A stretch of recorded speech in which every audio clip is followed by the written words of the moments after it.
Good Morning Business. Le débat. On pourrait dire en France, on n'a pas de pétrole, on n'a pas d'idées, mais on a des impôts. Ah oui, ça. Alors, il y a deux faits tout récents. L'un, c'est Pierre Moscovici. Il est un peu ambigu, Pierre Moscovici, sur cette histoire. Parce que là, il déclare, c'est pas à moi du tout dans ma position de le président de la Cour des comptes, de la Cour des comptes, de valider ou pas un choix fiscal, mais surtout, n'évacuons pas l'idée d'un ISF vert. D'ailleurs, souvenez-vous, le même Pierre Moscovici avait dit récemment oui, il ne faut surtout pas augmenter les impôts. Enfin, en fait, je pense qu'on n'aura pas le choix et qu'on va être obligé de les augmenter. Et alors là, après, on a aujourd'hui, c'est dans les colonnes des Échos. Je suis un peu inquiet parce qu'il prépare visiblement un rapport sur la fiscalité du patrimoine qu'il va remettre en juillet. Je me demande ce qu'il y aura dedans. Parce que lui nous dit que d'abord, il faut taxer les superdividendes. Bon, toujours cette histoire de super profit. Lui, c'est Mattei, là, c'est ça ? Jean-Paul Mattei, oui, le président du MoDem à l'Assemblée nationale. Cette histoire de superdividendes, ça reste un peu nébuleux. Et puis alors après, il veut s'attaquer à la flat tax. Il considère que la flat tax à 30%, ça va pas. Et qu'il faudrait la rehausser. Et la mettre à 33%. Mais en plus, il ajoute qu'il faut rouvrir le débat sur un éventuel rééquilibrage de la fiscalité du capital avec la fiscalité du travail. Ça rappelle, tout ça pour sauver l'immobilier. Et alors tout ça, effectivement, pour aller provoquer un choc fiscal qui permettrait de créer un statut d'investisseur immobilier. Et donc le bon investisseur immobilier, le gentil investisseur immobilier qui achète pour louer en rénovant sur le plan énergétique et qui loue avec un loyer encadré, lui, par exemple, on le sortirait de l'IFI. Et il considère donc c'est ce que voulait le CNR, hein. C'est ce que voulait, oui. Alors, le CNR voulait un statut. Vraiment, oui. Ouais. Mais le CNR, à ma connaissance, ne proposait pas de solution fiscale.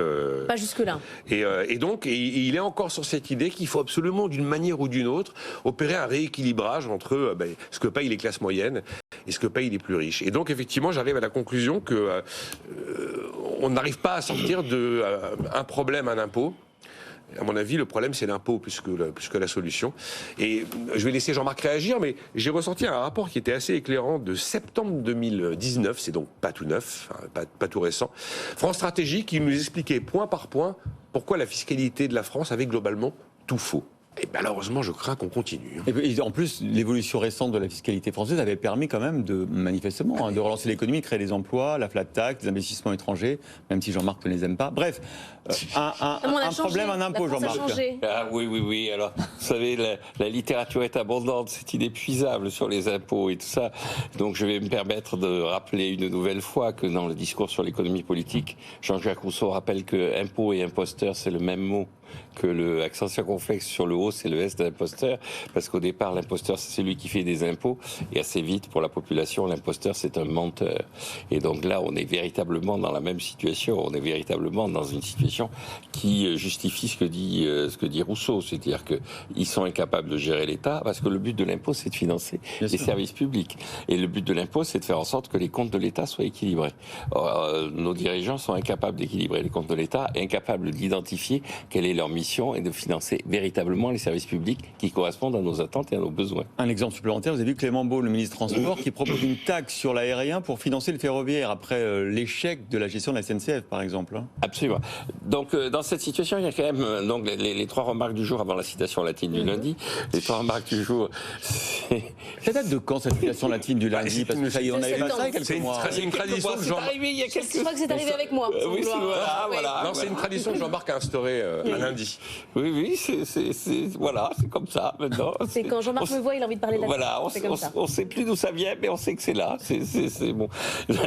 Et donc, la première remarque, c'est que effectivement, il faut qu'il y ait une certaine forme de constance dans la fiscalité. En revenir sur l'ISF, alors que ça avait été, vous le rappelez, un des éléments clés à la fois de la campagne de 2017 et des premières décisions prises dans le quinquennat, et qu'il y ait une commission d'évaluation qui a été nommée pour vérifier les conséquences de cette décision, et qui, au moins, souligne qu'on ne sait pas ce qu'il en est sur le plan strictement fiscal, mais que les gens qui avaient tendance à quitter le territoire ont tendance désormais à revenir. Donc, idem pour la flat tax. Idem pour la flat tax. Donc si on revient en arrière, on va retrouver le même phénomène que dans les années de l'époque de l'ISF. La deuxième chose, c'est que je pense que si on veut véritablement associer la population sur le plan fiscal au problème de la lutte contre le réchauffement climatique, il y a quand même un outil qui n'est pas l'ISF.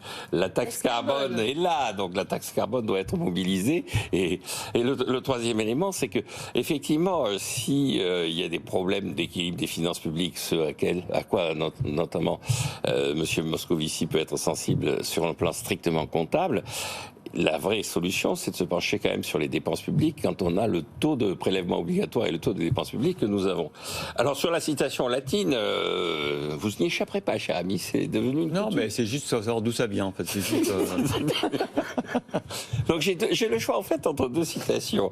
La citation c'est cuique sum redere, c'est-à-dire chacun doit payer en fonction de ce qu'il doit. Il y a une espèce de logique citoyenne, cuique sum redere. Ah bah, c'est bien là le débat sur la contribution des plus riches. Hein, Voilà, exactement. Mais moi, je pense pleurer plutôt sur asinus, asinum fricat. Ah. Ça veut dire que les Il y a imbéciles... fric dedans, hein, je sais pas ce que Oui, non, fricat, ça veut dire se touche. Donc asinus, asinum, ça veut dire que les ânes frottent les ânes. C'est-à-dire que les imbéciles se regroupent pour prendre des décisions idiotes. Et donc, je pense que tous ces gens qui veulent augmenter les impôts sont des asinis qui sont en train de se fricarer. D'accord. Vous pouvez tenir une conversation entière en latin? Non. Plus maintenant. Remarquez, il n'y a personne pour vous répondre. Oui. Aujourd'hui, c'est Non, ça qui mais est compliqué. J'ai pu, c'est à ça que je vois que je Bah, vis. ça Ne l'encouragez pas, ça alors, renifle n'encouragez bien pas. la stabilité fiscale.